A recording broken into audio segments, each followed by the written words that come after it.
Hey guys, today I wanted to talk to you about family constellations, and what's really interesting about it is that you can resolve issues that have been in your family for 100 of years and that keep repeating itself.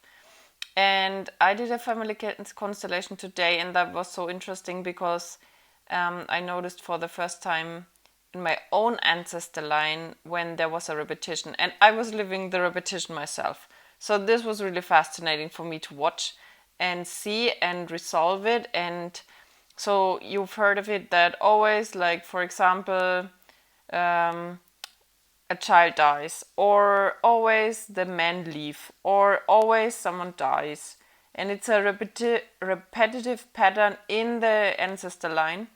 And this is something that's repeating for a reason, so it has to be interrupted. That, yeah, that this stops because it's not fun. And, or that the first child is always born out of wedlock or something like that. If something is more than once, it's most likely that it's a repetition. If a child dies always, or a husband always leaves, or the mother always leaves, or something. So it's just interesting to have a look at your family history and see if there is something that keeps repeating, and then go to a family constellation or do it yourself.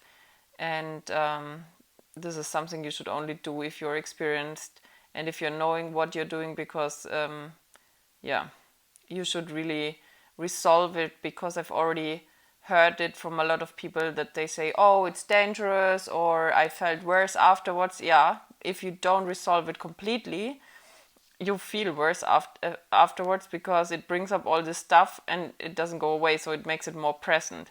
So sometimes you can't remove everything at once, and it's like a layer of onions that goes deeper and deeper.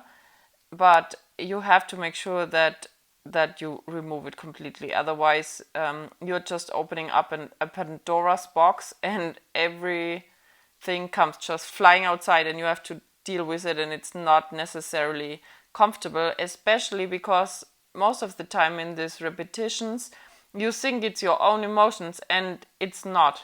Like, you just sometimes they skip a generation, and then you have the same feelings like your grandmother or your great grandmother, and you think it's your emotions, and it's actually what they felt then, and you just keep repeating the pattern, or keep meeting the same kind of people, or the same situations happen to you, that you can resolve it and stop the pattern.